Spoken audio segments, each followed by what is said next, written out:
Hello and welcome to the F1 Feeder Series podcast, your guide to keeping up to date on everything in the junior single-seater world. I'm your host, Jim Kimberley, and throw another GP2 engine on the Barbie. Formula 2 and Formula 3 are heading to Australia. This week, we're going to be talking about the unexpected Down Under news, plus a little bit about this weekend's action closer to the usual circuits in Europe. As ever, I couldn't do it alone, so we've got another great lineup of guests. First, let me introduce our second Dutch driver in 2 weeks, a man with trophies from pretty much every F1 Feeder Series championship, and a driver who was playing around a little in France at some 24-hour race recently. Welcome to the podcast, Ben Viscaal. How are you? Thank you very much for the introduction. I'm doing very well. And have you recovered on your sleep schedule yet? It must have been a bit of a weird one, racing around Le Mans. Yeah, I mean, it was the first 24-hour race I did. So, catching 1 hour of sleep and 9.5 hours of, proper pushing is something new. But it was really the Tuesday and Wednesday that was toughest. But we've recovered. Excellent stuff. We'll hear about from my voice. Apart from my voice. Are you shouting a lot? What's going on? Yeah, well, I enjoyed my weekend. Let's just put it that way. Say no more, say no more. Joining Bent is another racer who has just started his European adventures after quickly outgrowing Canada. It's a full-time F1 Feeder Series Discorder and occasional GB3 driver. Hello, Nick Gilkes. Welcome to the podcast. How are you doing today? Thank you. I'm very well, thank you. How are you? Well, yeah, very, very well. People don't ask me. Thank you so much. Now, people might know you from Discord. Some of the podcast listeners, you spend a lot of time there and you sometimes race cars. Yeah, I would say Discord's probably my part-time, well, not job, but I do message quite a lot in there. Welcome to it. And finally, as well, we've got Michael McClure making his podcast debut, and you're a very recent addition to the F1 Feeder Series team, Michael. Could you give everybody a little bit of a description of what you're writing for F1feederseries.com? Yeah, of course. So, hey, everybody. Great to be here. I found out just this morning I was going to do this podcast. So, very last minute call up. But yeah, I'm the new Americas editor. So I'll be covering 5 racing series, Formula Regional Americas, F4 US Championship, NACAM F4 in Mexico, also Brazilian F4 and F4 Argentina, which unfortunately the second round of that's been canceled. So we don't yet know when that's going to start, but I'll be there for it when it does. So only 1 or 2 things, no big deal. Only like 5 championships. Yeah, just a small workload, really. And also just taking the curtain back a little bit and just showing how last minute everything it sometimes is with the podcast and F1 Feeder Series. But we make it work and hopefully nobody ever notices. But as ever, before we get into it, I have to do a quick reminder to like, comment, and subscribe if you're watching on YouTube. And if you are watching on YouTube and you are a subscriber, and if you're watching on YouTube and not a subscriber, what are you doing? But thank you to all the subscribers for helping us smash through the 1,000 subscriber mark over the last week. It's a huge milestone for the podcast and the channel, and we've got grand plans where we could go in the future. And if you're old school listening to the audio-only version, please leave a review on whatever podcast platform you're using.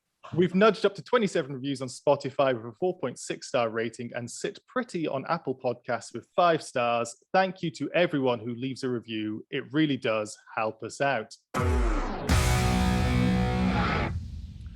Now, let's start with it's Formula 2 news and Formula 3 news. And surprising news, at least for me, that Formula 2 and Formula 3 are going to now join Formula 1 in Australia. We heard that news last week. Great timing after the podcast goes out. Thanks so much for that, Formula 2, Formula 3. Let me go into this as a neutral at the moment and not lead anybody on. Bent, how did you react to this news? Well, I think it's absolutely amazing, of course, that because you've got a lot of Australian drivers in the F2 and F3 championships, to have a home race for them is something, that I support because they're already traveling quite a lot. They're living in Europe, and for them to have a home race is just, a dream come true probably for them. So I'm happy for them, but I just hope that the teams get compromised as well for all the extra costs they take. But, that's not up to me. No. Well, as well as anybody, the high expenses of Formula 2 and the other feeder series. But let's not concentrate on that for the moment. you mentioned a home race there. How important is it for a driver to have a home race? Do you really feel like a surge of support? Oh, I don't really know because I've never really had a race in the Netherlands. So, but the closest I get is Spa, and I mean to see your friends coming over, it's quite special. It gives you an extra boost for sure. So you're thinking Callum Williams and the likes. Well, do you think some of this news is off the back of maybe Piastri doing well, or is this just them trying to grow the brand? Not just that. I just think what I've heard from the Australian Grand Prix is that the support events were quite limited. At least that's what I heard. I've never been there, but F2 and F3 joining them will probably make for a really good racing weekend in general. So yeah. Well, we're hoping that's the case. Nick, any thoughts from yourself? That's presumably somewhere you're trying to attain, is going off to Australia before you reach F1. Something you'd be welcoming? Yeah, it would definitely be a cool experience. And I think for the drivers that will be in FIA, F3 and F2 next year, it's a great opportunity. Like Ben said as well, if you are Australian, it's incredible to have a home Grand Prix or a home race. So it must mean the absolute world to quite a few of the drivers in the series, and it might be expensive, but I think it'll be really cool for basically the entire grid to go to such a track like Melbourne. I have heard that flights to Australia tend to be quite expensive, so you're quite right there. Michael, I see you nodding along, agreeing with those expensive flights. You mentioned before we joined the podcast that you had positive and not so positive thoughts about this. Can you detail your point of view? Yeah, of course. I mean, I live in the US, and so for me, we never really get F2 and F3 coming to this side of the world. And I think it's the same for Australia, and it'll be a great boost for them, not only for the drivers as well to see a different part of the world for the teams, but also for those fans to, I think, really get a chance to engage with the series in a way that they can't do when it's so far away or in time zones that aren't convenient. But at the same time, I worry too about the cost, because we hear these stories of drivers who can't finish out the season. And when you get what I'm going to assume is an early season expense, if Australia keeps its slot in March or April, that's going to really hurt a lot of drivers and teams, especially those that, maybe they have a sponsor fall through early on or later in the season. We've seen this in F3. We've seen it even in F2 as well, that people start the year and then just can't finish it. And those flyaways are expensive because of the travel costs. And so I think in terms of that, it has the potential to kind of, I would say, maybe damage the grid in a little bit of a way, because you could lose some of those stars that those fans would be coming out to see. And that's really the biggest worry I have for it, is that in spite of being a new place and a new adventure, you're putting a lot, I think, at stake with this kind of thing. Yeah, that's a big thing that's I'm at odds with as well. It's cost. It's always going to be cost. But just talk on that in a second, because something I've seen discussed back in COVID times, actually, when Formula One was talking about, is it a world championship when they're only racing around Europe in that odd season? And then I found out this little nugget of, if you race in 3 continents, then the FIA sporting code say that it could be a world championship. So according to me, Bahrain, Saudi Arabia, Abu Dhabi, that's Middle East. So that's Asia covered. You've got Europe, obviously, and now Australia, that Formula 2 is going to be going to. Nick, that means it could be Formula 2 is a world championship. Is that something that they would deserve to have such a title? I would definitely say so. When you look at the names in the competition on that grid, definitely they deserve that sort of title, because it really is incredible. All the drivers on the grid, a lot of people get a lot of sort of flack for not being right at the front, but everyone on that grid is very talented. And so I think it's something that's very well deserved. Would you quite fancy, Ben, having a world championship piece of silverware behind you if it was officially recognized as such? I mean, I know what the answer is, but do you think it's something that would be considered or should be considered? Yeah, I think it should be, but I don't really think it will give much more value for the drivers driving in the championship. It's more for probably in 10 years' time that you can say, I've driven in a world championship more than anything else. But, the same happens in karting, I think, which is also FIA. Those rounds are only in Europe, and they're also officially recognized as a world championship. So to me, the rules are a bit fake, but, that's just my brain now spinning. Well, I've got American here. If the Americans go around calling it a World Series or the Super Bowl international stuff, and there's only Canadians, Americans taking part, then maybe we can get away with the same sort of stuff. But well, tell us, Michael, is Formula 2 going to be a world championship? And Ben suggests it's not going to be a big deal, but maybe that might be attractive to some sponsors. Yeah, that was my exact thought, actually, is that I think that marketing, that label, especially for brands that aren't necessarily based in Europe, again, having that exposure, I think that they can kind of buy into something that's global. I think just those words can mean a lot for series sponsors, for driver sponsors. And also, you know, if you've got a young driver coming over from F3, you're going to get a lot of value out of potentially sponsoring that person as they move through the ranks. So I think that's another benefit that these companies, especially those based in Australia or Oceania in general, will get from this kind of thing. I think there is a good marketing value from the outside of this. It's just the inside of it that I'm worried about. And also fatigue for the teams and drivers. I mean, Ben, I'm sure you know as well as anybody, it's a very busy season, and all the traveling and, you know, training you have to do, and just adding in that extra flight, going to a totally different time zone. It can't be easy, I'm sure. Yeah, it's going to be a lot of, well, we don't know what the full season is yet, but if it looks like anything like this season, which is what, 14 odd rounds, it's going to be a very busy old time. 2021 though, Ben, you're racing 3 races per round to compress the calendar, right? And save on costs. Now for 2023, F2 needs to, for the benefit of anybody listening, not watching, there was a quote unquote there, but yeah, I see where you go with this. I won't push. But F2 now needs to travel all the way to Australia with all the equipment, all the personnel, and travel all the way back, presumably to Bahrain, if not Europe, depending on how the calendar goes.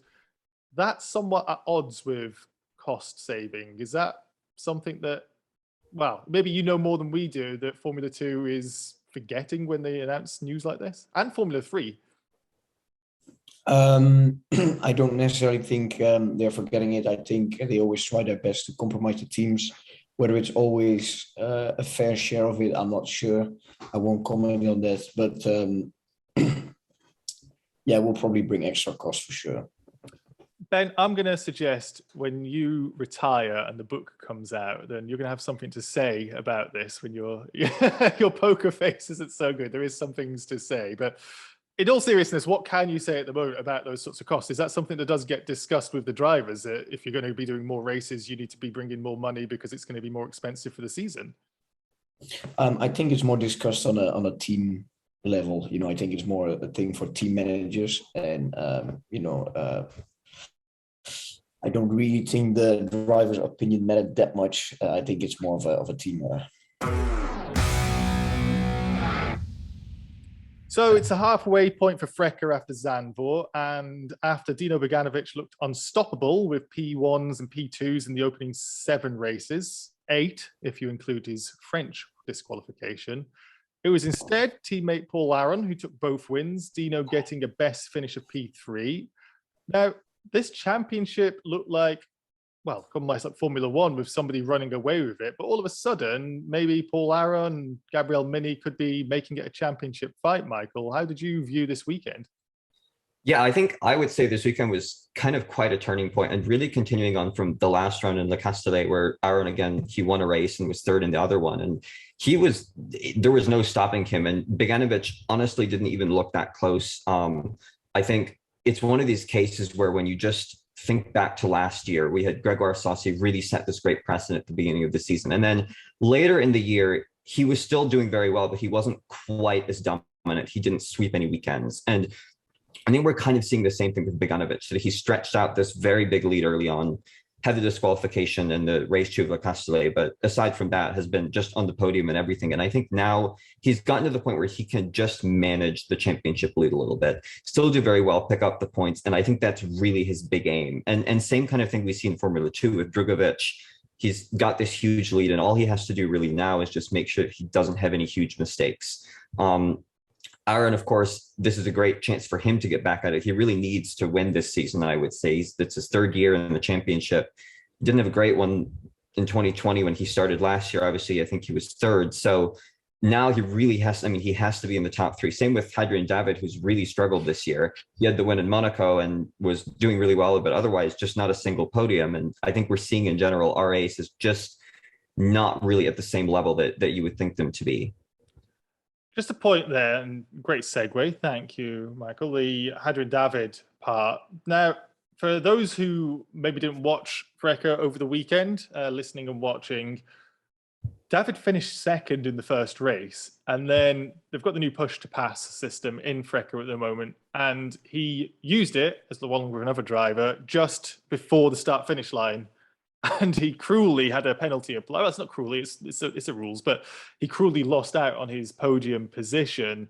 This is the sort of stuff which is going to be heartbreaking for him. But Bent, is this a point of having the feeder series to go through mistakes like this, like pushing push to pass, easy for me to say, before the right moment that you lose something like this, but you will learn on that for the future to know the rules?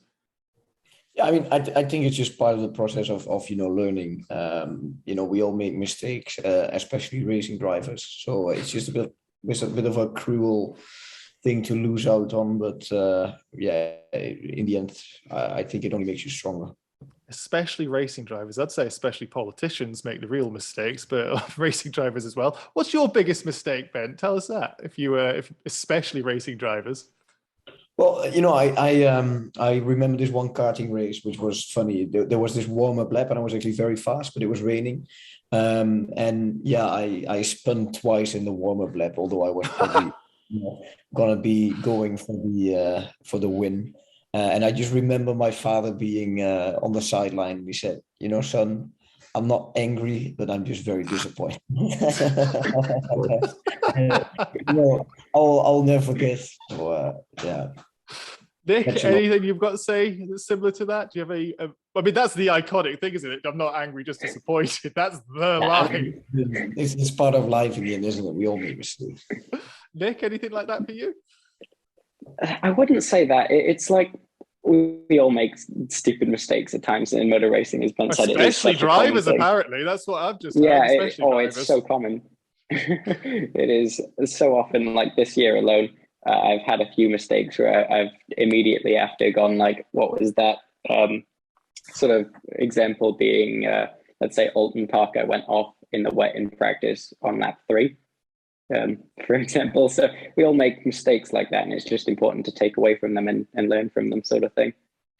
Yeah, well, that is life. But big revelation to me is that racing drivers in particular are the ones who make most mistakes in life. But yeah, so Hadrian David lost that, unfortunately, which kind of, he's in a position at the moment, would you say, Michael, that we've got these drivers and there's rookies that are kind of far behind. There's not going to be a rookie winner this year. But you've got drivers who do multiple seasons in this championship, and to me are struggling more than I would have expected. I know Dino struggled last year in like his rookie season, but he's completely turned it around. But you've got other familiar faces now stuttering through their campaign, I'd say. Yeah, and I would say another thing that sometimes gets overlooked is there was some bad luck for these familiar faces. Gabriele Mini had some terrible luck. He got a penalty.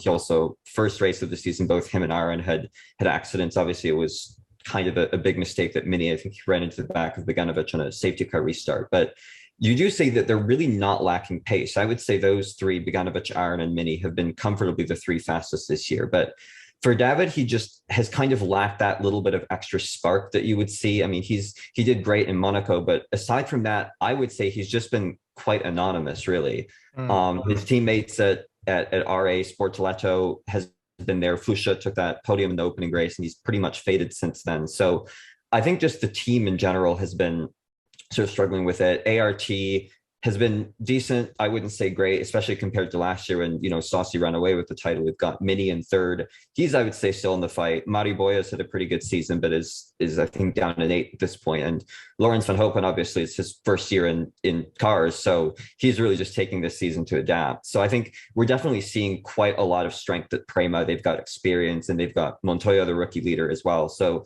that's where I really expect to see there being a lot of momentum. And we saw it this weekend. They were just dominant. So I think that's what I'd be looking out for. I would still say I expect Beganovic and Aron to be the top 2. I expect Montoya to be the top rookie by a pretty comfortable margin, but there'll always be surprises in the series. So yeah, and good to see Juan Pablo there again with supporting his son. And one last thing to touch on through this. Cas Havercourt was also in contention and got that podium in race 1 before David's penalty still. So that was a great showing for him in his home race, but then lost his front wing in race 2. Somehow still P5 in the championship. Bent, that's another Dutch racing driver who could be a star of the future. We're going through a bit of a Dutch revamp at the moment after so long without any Dutch drivers. Is this just all the Verstappen effect? No, because I think the Verstappen effect will come in 10 years. The Verstappen effect is, people going to the karting track instead of the football pitch, for example, with kids from like 8 years old. And of course, they're not that old yet. He's been in Formula 1 for a while, though. Yeah, exactly. But, it will probably take time. But apart from that, I think, I don't really know why there was no Dutch driver for such a long time. But yeah, I mean, I guess, we are quite lucky where we're at in the world. We're based with a lot of very competitive karting championship around you. You've got the German karting championship, one of the strongest ones in Europe. I think you really need to look down from that sort of point, because that's where you all start being competitive. I know Cas, for example, was also competing there on a high level. Richard was there. I was there. I won the championship. Richard won the championship. So yeah, I really think that we're benefiting from those kind of things much more than the Verstappen effect now. But again, in 5 years' time, 10 years' time, you will definitely see the Verstappen effect. Yeah, so what you're basically threatening is, at the moment, we've gone through the German dominance with Schumacher, the British dominance with Hamilton, and now the Dutch. We're coming. The Dutch are coming. This is only the beginning. Nick, when's the Canadian dominance coming? It's been a long time since old Jacques Villeneuve won the championship. It has been a little while. It's tough because coming from Canada, I can say motorsport, the heart is really in the UK when it comes to F1 and all its feeder series. So it's tough to say when the next Canadian will break through. I hope it's me, but who knows? You can never predict these things, really. Yeah, so just like one other interesting point from this weekend, I thought the series organization had like a big high point and also a really big low point. So obviously, race 2, we had this massive accident, Pietro Delaguanti going over the catch fence with Esteban Masson behind. And that was obviously very scary after we saw the footage of it. But I'm really glad they didn't show that, because we've had so many other incidents. I think back to the Grosjean incident in Formula 1 a couple of years ago, where they would show these very frightening accidents. And especially for these young drivers, sort of having that be spotlighted and the kind of thing where it defines their career, it can be a really damaging thing, I think. So I'm glad that the series didn't really focus on that. But on the flip side of it, there was a very scary moment in qualifying. So Pietro Armani in the second qualifying session crashed, went off at the back corner, turn 3, and there's a safety vehicle that went out on track right as Paul Aron was approaching, crossing the start-finish straight. And that, I thought, was just, at this level, pretty shocking that they didn't red flag the session. No yell, no, not even really a double yell or anything, just red flag. No, they should have thrown a red flag at that moment. And there's the safety vehicle on the track as cars are going by. And that was definitely a heart and mouth moment for me watching that live. So I think just something, you see it at lower levels, especially, but even at the FRECA level, which is, I would say, a pretty high level, they're not immune to these kind of slip ups. So just something I was quite concerned about. I'm sure other viewers as well. I know Guillaume Capietto said something on Twitter about it. So no, it's good to bring it up, and you're completely right. The thing is, luckily no one was hurt, especially on that crash, which was why there's not a catch fence there is beyond me, but that was horrible to watch. But there are humans making these decisions, so there are reasons why these things happen. And sometimes it's like Hauger in Saudi Arabia, where it just ends up having this information, get it wrong, and it loses points. But other times it could be far, far worse. But yeah, you've raised some very valid points, and just thankfully no one was hurt. Everybody was very, very lucky to walk away. Well, that's enough questions from us, because the F1 Feeder Series podcast is for you, viewers and listeners. So we're moving on to the part of the podcast where you have your say with hashtag AskF1FS. If this is your first time watching or listening, you can get involved by using the hashtag AskF1FS on Twitter, joining our Discord, like a certain guest at the moment does regularly, and using the podcast questions channel, or simply commenting on our YouTube videos and asking whatever it is that's on your mind. First question is from a regular question asker, and this one's to you, Bent, from CM Parfait 16. Hi, Bent, is IMSA on the cards for your current sports car stint? Well, that's an interesting way of asking the question as well. You know, I see what she or he did there. But yeah, I mean, probably not this year, but yeah, we're obviously looking at options for next year, and you know, we might see me driving there. You might see me driving there. Sorry, yeah. So these conversations are happening this early in the season for what you're doing next, is because we're not even halfway through 2022, but do you have to have these conversations starting so early? Funny enough, yes, because, you know, everyone wants to know what's happening as early as possible. And the good seats, you know, they are gone in a you know, blink of an eye. So yeah, we already have to start thinking about next year, that's for sure. The conversations are ongoing, but nothing confirmed yet. No, I mean, it's really early stages, you know. It's just like, you know, throwing out the fishing rod and seeing, you know, whoever bites, and then, you know, reeling them in. You sound like a single guy just flirting with whoever you want and seeing which one's going to be the strongest pull. There's another question here from Casey on Twitter, and it's also for you, Ben. What are your goals for the rest of this season? Well, my first goal was really to get to know endurance, you know, so now that's gone. I feel very comfortable with the car. I feel very comfortable with the traffic, with all the overtaking. I have made 0 mistakes until now, so that was the main target. And drivers make a lot of mistakes. Yeah, but, you know, you always make little mistakes. Like, for example, I didn't have any radio communication in my first race in Porica, which was quite hard, of course, because it was my first endurance race and there's a lot of information that you need to take. But I kind of like plugged my radio in the wrong way. So when I did the driver change, he did my belt and then he completely ripped off the radio. So they could hear me, but I couldn't hear them. So we ended up with the lollipop on the pit wall, me asking questions, just wave twice if you want me to box, or something like this. So there was a bit of so yeah, that was a mistake I made before I even went into the car. So, you know, I'm not immune from mistakes, but I didn't make any mess of like a crash damage or anything like this. So that's the first goal of the season done. I mean, for the rest of the season, obviously, I think we still have a good shot at, you know, at least being in the top 3 of the ELMS championship with Sofia. We had a bit of poor luck in Imola with the puncture, of course, and, you know, the full course yellow is not really getting in our direction.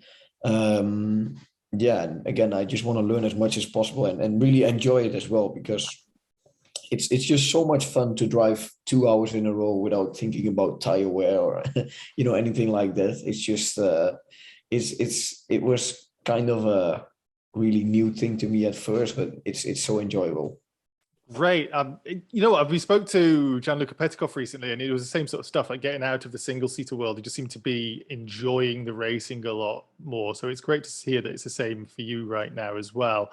We've got a bunch of questions, and we're going to have a lot of people disappointed we weren't going to answer them. So we're going to just rush on through. This one's from IKRT_Chris via Instagram. Nick, first off, how are you? How pleasant. Second of all, an unfortunate result in the last race of GB3. With results similar to these, how as a driver do you prepare yourself mentally? Also, what are your future plans in the world of motorsport? Are there any racing series you are looking to compete in? Lots of questions there, but maybe you can tackle them in order. How are you? Yeah, I'm good, thank you. Yeah, thank you for asking. Yeah, I haven't really, I can't remember them all. There were so many, I have to be honest. But as of right now, I don't know what the plan is for next year. As I said, or as has been mentioned, budget is a big thing. So who knows? I'd love to do GB3 again, because I felt I've been learning all the time. So I don't know what the plan is next year, but hopefully we'll see sooner rather than later. Yeah, let me just remind you, because there was a lot of questions. The second part, and this No, because I did some research, obviously, about how you were doing, and you did so well last year. That's such a learning curve for this year. And the question was, an unfortunate result in the last race in GB3, with results similar to these, how as a driver do you prepare yourself mentally? So I'm guessing the thing is you were picking up podiums galore as you were quickly outgrowing Canada last year, whereas this year it's been a little bit more troublesome. How are you finding yourself mentally preparing for each race? Well, you just have to take the positives from each weekend and each day you do in the car. It's tough because I haven't done a huge amount of testing, just again because of budget. So every time I go out on track, I'm learning and I'm really enjoying just driving. So that's something you've got to take away always as a driver. Mentally, there's not anything I'd say other than take the positives and keep learning, and you'll get there eventually. It might just take a bit longer than you'd hoped. Are you trying to do something on track each time? Like if you do have a poor weekend or an unfortunate session, that you're trying to figure out, well, at least I was able to, I don't know, take turn 5 and shave 0.2 of a second off that corner. And is that the way you try and build up in your head?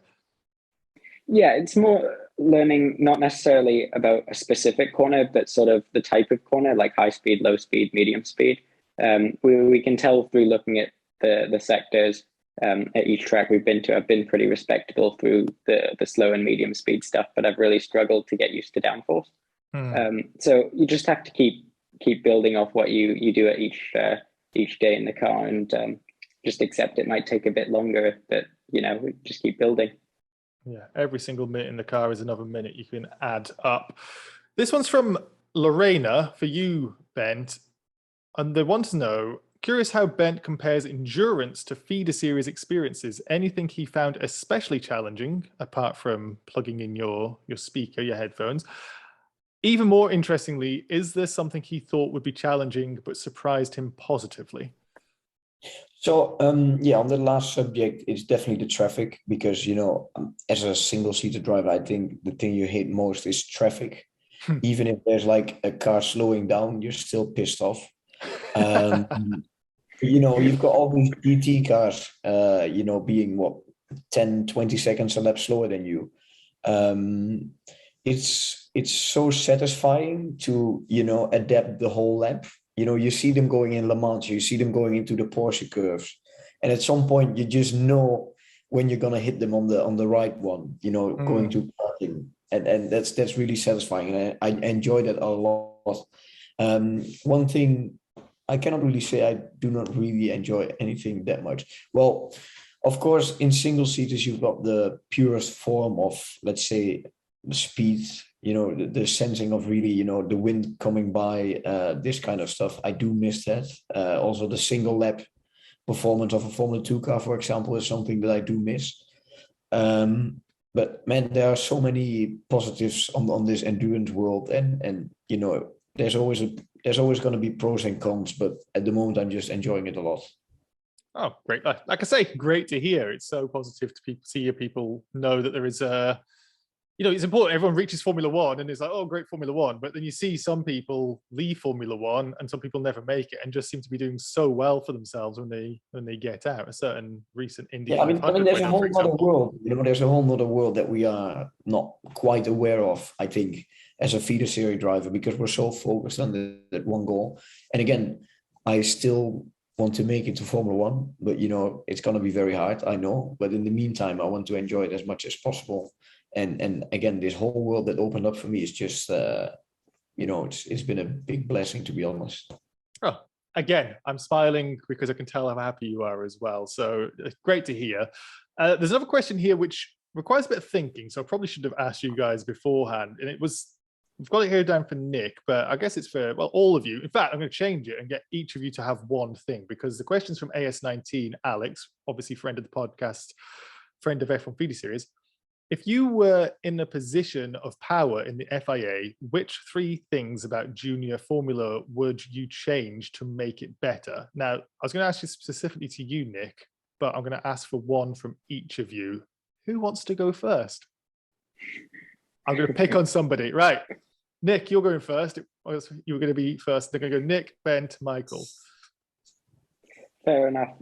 Yeah, there's not that many things I would change, because they do a really good job with setting everything up. But if I were to pick one thing, it would be limiting the number of tires each team get.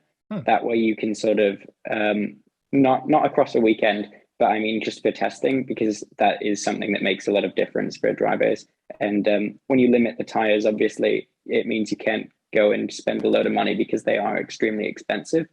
So it'll limit costs quite a lot, and then also limit the amount of testing people will do, making it more sort of equal for everyone. I like that. Something I haven't heard before. Bent, anything from you?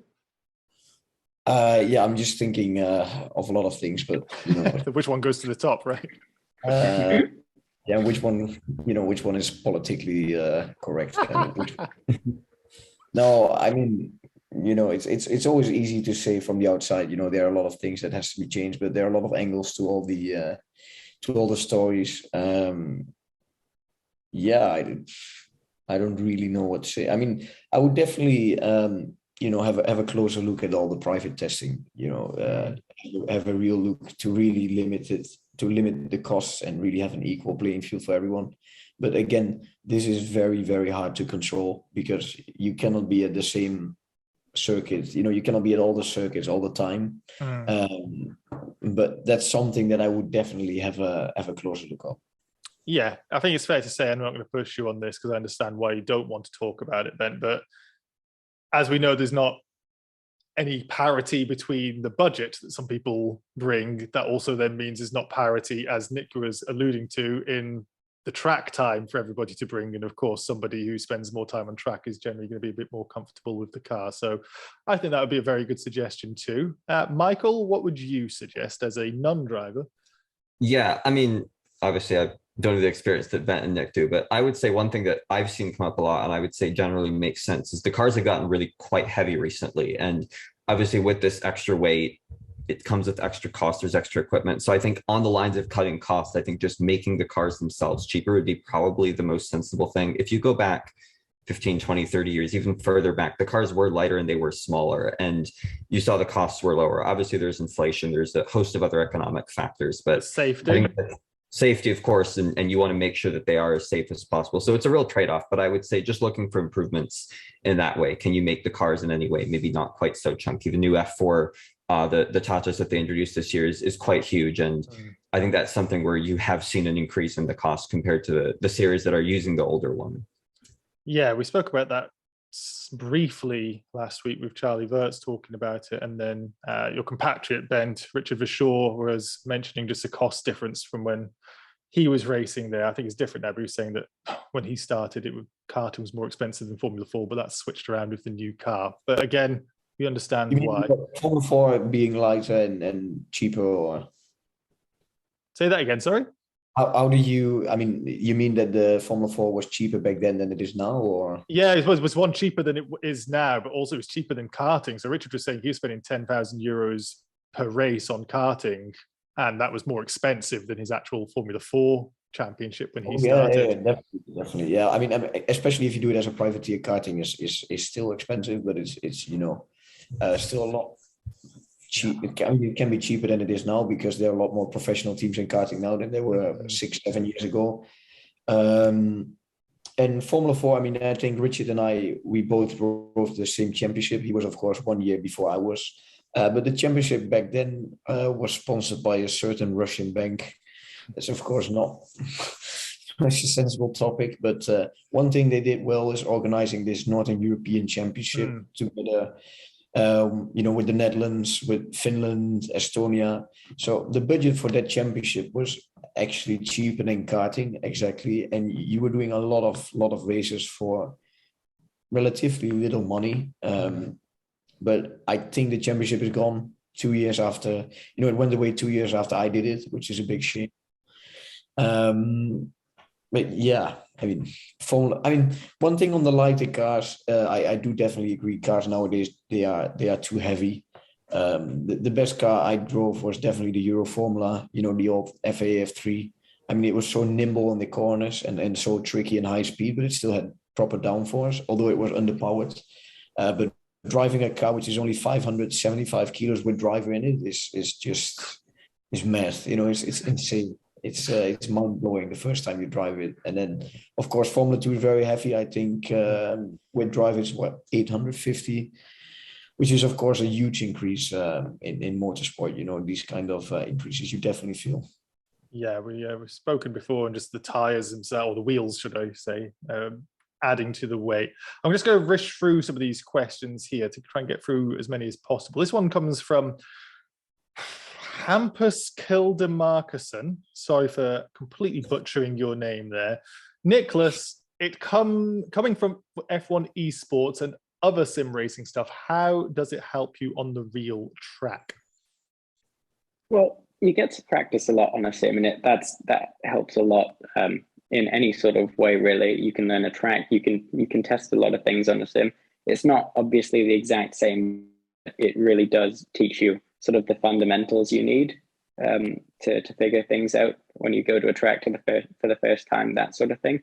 So definitely, sim racing is unbelievably helpful to a driver, and there's a reason that all the F1 teams, all the junior drivers, everyone uses a sim to help them learn and keep practicing, sort of thing. So it is undoubtedly very valuable. Very valuable and not as expensive as going on track properly. This next question is from Pavlos Lepol via Discord. For you, Bent, how is it to work with Miro Konopka, and how would you rate your performance during Le Mans? How is it to work with Miro? Actually, it's quite a big pleasure because it's a very nice guy to be around. He had, of course, quite a big crash in Spa, which definitely compromised his confidence in a race car and himself, I think, which is a shame because even though not many people know, he's actually quite fast when he's comfortable in the car. So yeah, that was of course a little bit of a disappointment. But yeah, I mean, I rate my own performance in Le Mans very high. If I may say so, because I think I was one of the fastest silvers. You know, you get these driver ratings, and I think I was fastest on the averages, which is positive. And again, as I said, I didn't make any major mistakes. So yeah, I think we got a stone chip in the radiator, which broke it. But when I did my final night stint, we gave away the car with a 2-lap lead in the Pro Am class. So everything was looking really good until this bad luck stroke. But yeah, I mean, I'm very happy with my performance in Le Mans.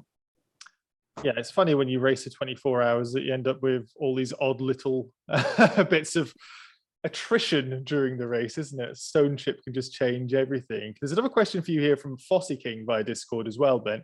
You currently share a car with arguably the fastest woman in the world motorsport in Sophia Flörsch. What do you think can be done to help develop more female talent? And does anything have to change with your and Sophia's car due to biological reasons?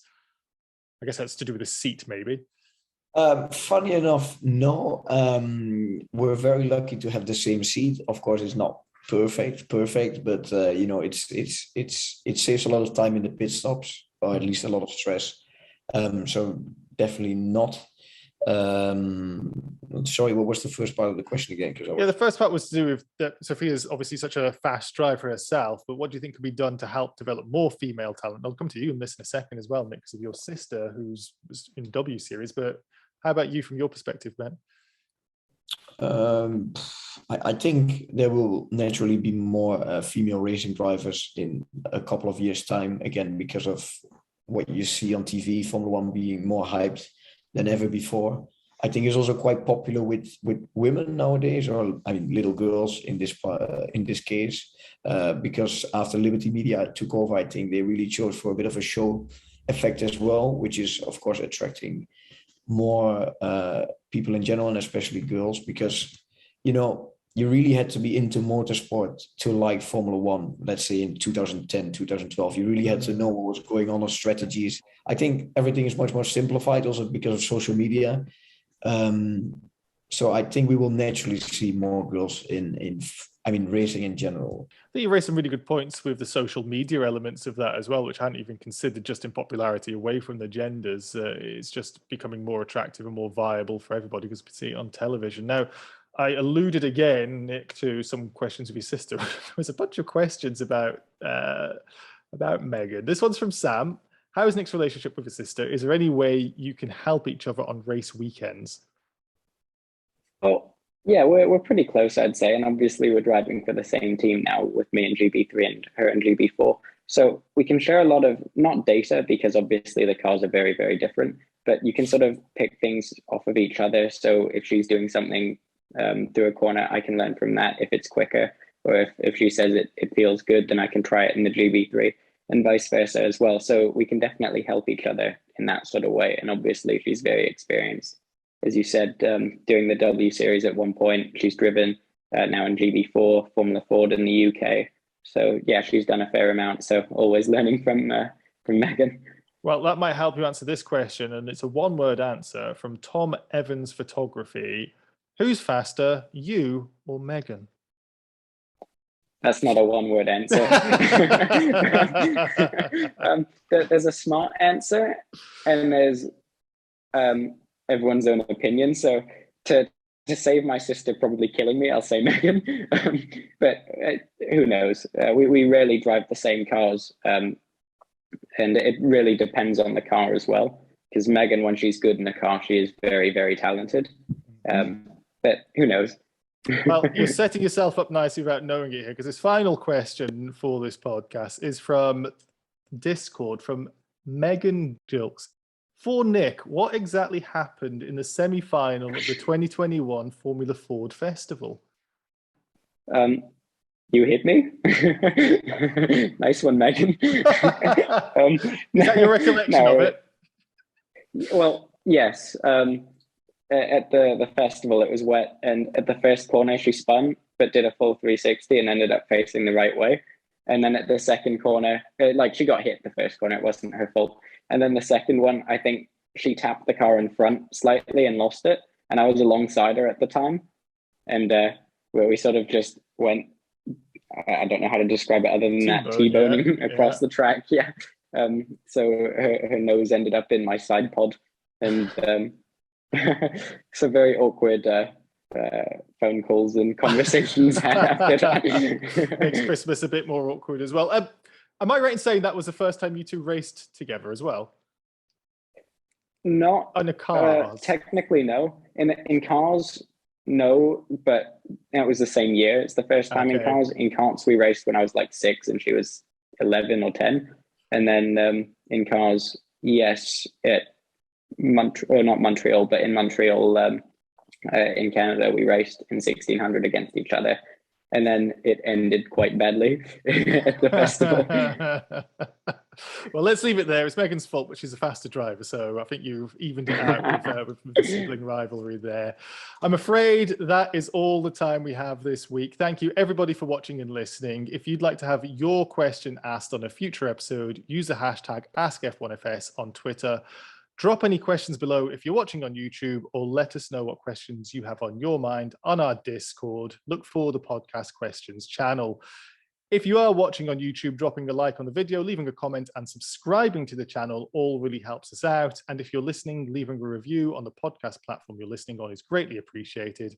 Finally, check out f1feederseries.com for more feeder series insight, and follow F1 Feeder Series 1, F1 FS Americas and F1 FS Live on Twitter. You can find the links to all of that, plus the Twitter accounts for myself and everyone else on the podcast, in the YouTube description or the podcast show notes. Until next time, we have been the F1 Feeder Series podcast. Goodbye.